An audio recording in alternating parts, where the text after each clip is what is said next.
السلام عليكم ورحمة الله وبركاته. الحمد لله نحمده ونستعينه ونستغفره ونؤمن به ونتوكل عليه ونعوذ بالله من شرور أنفسنا ومن سيئات أعمالنا. من يهده الله فلا مضل له ومن يضلله فلا هادي له. أما بعد فأعوذ بالله من الشيطان الرجيم. خذوا زينتكم عند كل مسجد. صدق الله العظيم وبلغنا رسوله النبي الكريم ونحن على ذلك من الشاهدين والشاكرين والحمد لله رب العالمين.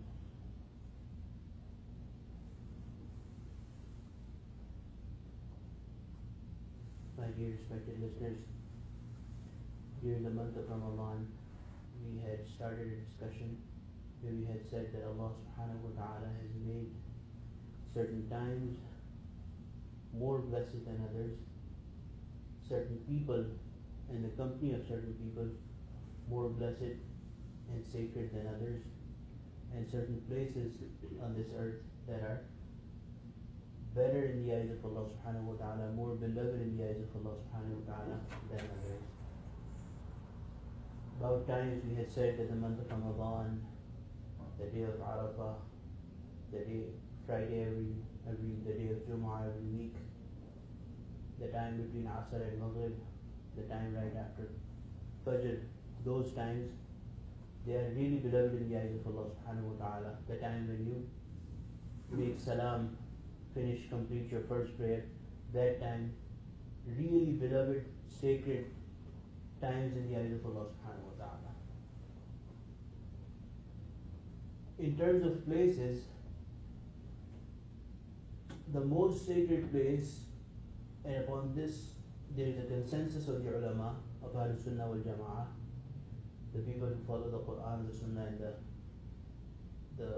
the way of the Sahaba, is that the most sacred place in the whole universe is that piece of land which is in direct contact with the noble and sacred jasad, or the body of the Prophet sallallahu alaihi wasallam. That piece of land is more noble in the eyes of Allah subhanahu wa ta'ala even than the arsh, the throne of Allah subhanahu wa ta'ala himself.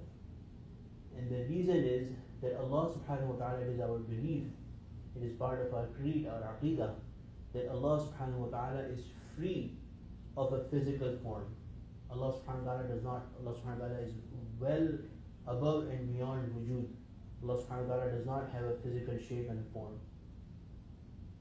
The Prophet said, so the throne of Allah subhanahu wa ta'ala, although Allah subhanahu wa ta'ala has a particular special presence on his throne, the reality of which is only known to Allah subhanahu wa ta'ala, but because Allah subhanahu wa ta'ala does not have a physical form, a physical presence, that arsh is not in direct contact with Allah subhanahu wa ta'ala. We cannot say that the arsh has come in contact with Allah subhanahu wa ta'ala.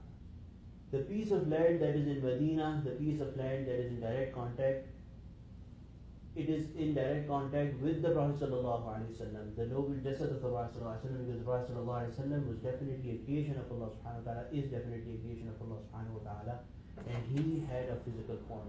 He was a human and he had a physical form. Anyway, Allah subhanahu wa ta'ala has declared two haram, Medina, Makkah, Allah subhanahu wa ta'ala has declared them sacred in his eyes. Deeds performed within certain masajid, for example, Masjid al-Haram, Masjid al-Aqsa, Masjid al-Nabi sallallahu alayhi wa sallam, they have a particular importance in the eyes of Allah subhanahu wa ta'ala. They are rewarded particularly more. Similarly, it is a blessing of Allah subhanahu wa ta'ala that in every single community, Allah subhanahu wa ta'ala has granted these sacred places. We go to Riyadul Jannah, or we call it Rawdatul Jannah, in Medina. Everybody wishes to at least get to pray at least 2 rakats in that sacred place. And it's really hard to get in there. There's a long queue, you have to stand for hours at times, and then you finally get to pray, fighting and making space for yourself with great difficulty, you finally are able to pray 2 rakat and then you are almost pushed out of that place. Allah subhanahu wa ta'ala has, and that is of course a more noble and a sacred place, because that is confirmed piece of Jannah as declared by the Prophet sallallahu alaihi wasallam. But every single masjid, every single place where the remembrance of Allah subhanahu wa ta'ala takes place, the Prophet sallallahu alaihi wasallam in his Sahih hadith has declared it as a garden of Jannah. Hilqud dhikr, the Prophet sallallahu alaihi wasallam was asked, what are those gardens of Jannah? The Prophet sallallahu alaihi wasallam said, Hilqud dhikr, the gatherings of zikr, gatherings of remembrance of Allah subhanahu wa ta'ala. And Allah subhanahu wa ta'ala, through the words of the Prophet sallallahu alaihi wasallam, has compared the masjid with as being the most beloved place of Allah subhanahu wa ta'ala in the eyes of Allah subhanahu wa ta'ala. The Prophet sallallahu alaihi wasallam is telling us, and Allah subhanahu wa ta'ala, through the words of the Prophet sallallahu alaihi wasallam, is comparing it with a place that is most hateful in the eyes of Allah subhanahu wa ta'ala, most disliked in the eyes of Allah subhanahu wa ta'ala, and that is aswaq, marketplaces. And the Prophet sallallahu alaihi wasallam has told us the adab, the respect of entering into a masjid, has told us a dua to enter into the masjid, has told us the manner to stay in the masjid, to leave the masjid. Similarly, when we compare this with what the Prophet ﷺ has told us, when we enter a market or a bazaar, the most hated place by Allah subhanahu wa ta'ala, there is also something that we have been advised to recite. And there is a stark contrast between them.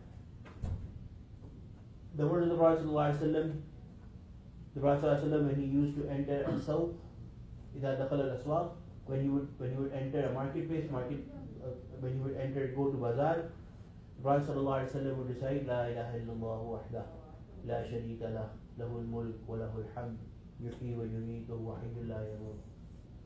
All of these kalimat are reminding oneself that Allah subhanahu wa ta'ala is the one. We are totally dependent on Allah subhanahu wa ta'ala. He has full authority over us and over all goodness that we can get. All khayr, biyadil khayr. So no matter what we do in that marketplace to try to achieve khayr, to try to achieve goodness or benefit for ourselves, the supreme authority belongs to Allah subhanahu wa ta'ala. So khayr will come, benefit will come if we please the one who has full authority. Similarly,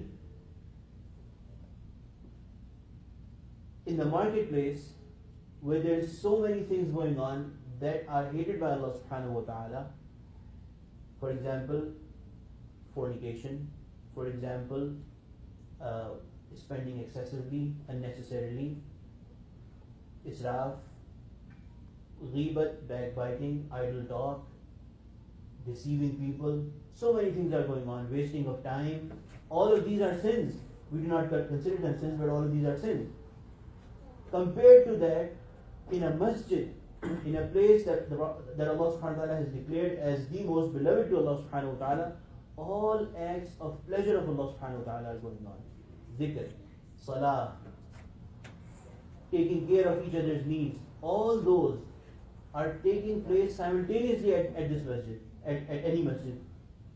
So Allah subhanahu wa ta'ala, when, through the words of the Prophet sallallahu alaihi wasallam, when somebody is entering the masjid, the dua that has been advised is Bismillah wa salatu ala Rasulillah, the name of Allah, and we send salawat on Prophet sallallahu alaihi wasallam, Allahumma ftahli abwaba. An attitude of being humble, because we are entering a place where we never deserve to be. When Allah subhanahu wa ta'ala is allowing us entry into one of His houses, we do not deserve to be there. We have done nothing that would make us high enough in the eyes of Allah subhanahu wa ta'ala that He lets us access His court.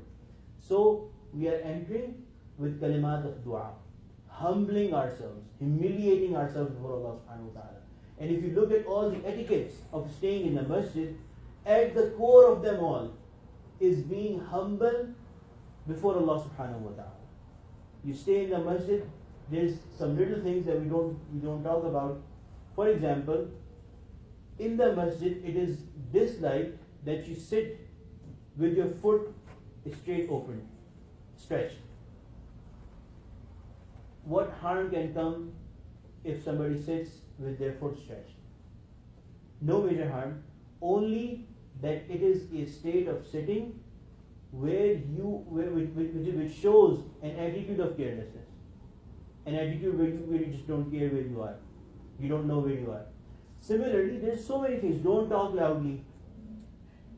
Treat the house of Allah subhanahu wa ta'ala better than you treat the house that you live in. This is the fatwa of Sayyidina Usman radiallahu anh, that the house of Allah subhanahu wa ta'ala, in its physical state, in its cleanliness, it should be better than the house that you live in. Anyway, inshallah, we started this topic today and then we'll continue to talk about it in the future. Time is complete. So inshallah, next week we intend to talk about the virtues of masajid furthermore, and what should be our attitude when it comes to the masjid.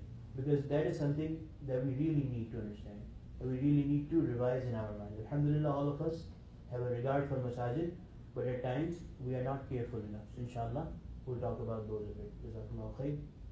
وآخر دعوانا الحمد لله رب